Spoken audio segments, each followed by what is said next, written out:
Hello, welcome to BMeks Info channel. In this video, I'm going to share with you how to fix the problem of pictures and videos not displaying on your system, as you can see on the screen. With this tip, you can easily see the images and videos as displayed in your folders and pick any of them.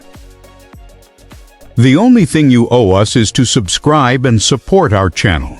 Go to your picture folder or wherever you save your pictures and videos. Click on any image icon and go to the top right-hand side where you have 3 dots. Click on the dots and select Options to open Folder Options. From Folder Options, you have to click on View. Click on it and then select Advanced Settings.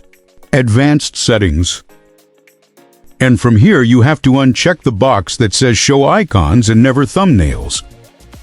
Make sure that box is unchecked, and all your images and videos are going to be displayed to see the content. And make your choice. Even your video's thumbnails will be displayed as well.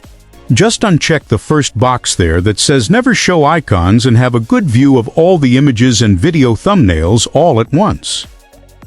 Please support us by subscribing. Thanks.